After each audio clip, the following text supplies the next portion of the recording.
भारत विभिन्न भूभागों का घर है।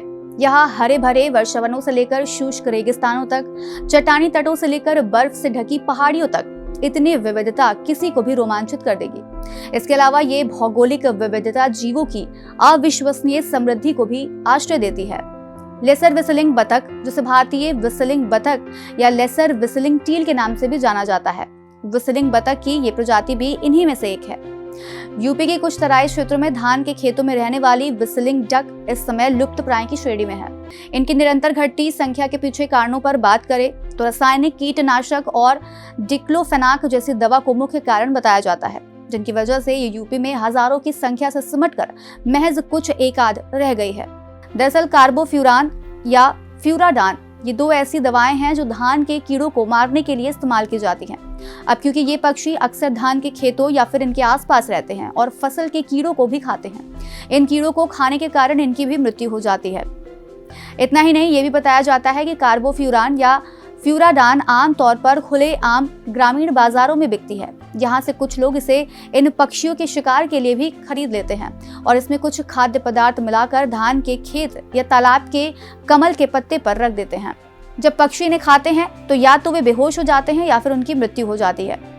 जानकारी के लिए बता दें कि ऐसा ही एक समय में गिद्धों के साथ भी हुआ था, जब वर्ष 1992 से 2007 के बीच भारतीय गिद्धों की भी संख्या में कमी दर्ज की गई। इनकी संख्या में भी गिरावट का कारण डिक्लोफेनाक दवा को बताया गया था, जो पशुओं के शवों को खाते समय गिद्धों के शरीर में पहुंच जाती थी। इनकी अन्य खासियत पर बात करें तो व्हिसलिंग डक एक भूरे रंग की बतख होती है। एक दशक पहले एक तराई क्षेत्र में झुंड में दिखाई देती थी। इनकी आवाज चींटी जैसे सुनाई देती है और इसी वजह से इन्हें व्हिसलिंग डक के नाम से भी जाना जाता है। इनके पसंदीदा आवास में उथली झीलें और धान के खेत और प्रचुर मात्रा में वनस्पति वाले आर्द्र भूमि शामिल है। ये अपना घोंसला पौधों की सामग्री से बनाती हैं। कभी कभार ये घने वनस्पतियों के बीच या फिर पेड़ के छेद में भी अंडे देते हैं। सामान्यतः ये प्रजनन के दौरान 10 सफेद अंडे देती हैं। अंडे देने के बाद नर और मादा बारी बारी से अंडों को सेते हैं और 24 से 29 दिनों में इन्हें जन्म देते हैं। आमतौर पर पक्षी अपने बच्चों की रक्षा तब तक करते रहते हैं जब तक कि वे लगभग 9 सप्ताह के ना हो जाएं। इनके आवास और आहार की बात करें तो व्हिसलिंग बतखों की रेंज बहुत बड़ी होती है। आमतौर पर ये लेसर व्हिसलिंग बतख इंडोनेशिया, मलेशिया और सिंगापुर सहित भारतीय उपमहाद्वीप और दक्षिण पूर्व एशिया के तराई आर्द्र भूमि में निवास करते हैं।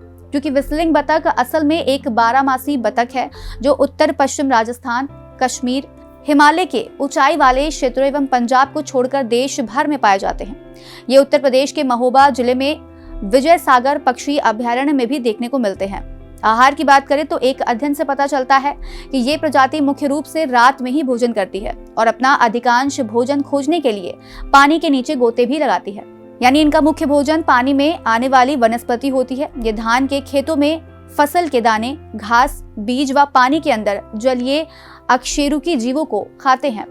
कुछ सालों पहले ये पड़ोसी जनपद श्रावस्ती में सैकड़ों बीघे में फैले तालाब एरा हसन के आसपास के क्षेत्र में हजारों के झुंड में देखे जाते थे, लेकिन अब ये दहाई में भी मुश्किल से देखने को मिलते हैं। तो बस आज कार्यक्रम में इतना ही। हम फिर मिलेंगे कुछ नई जानकारी के साथ। तब तक के लिए आप देखते रहें और करते रहें बातें यूपी की।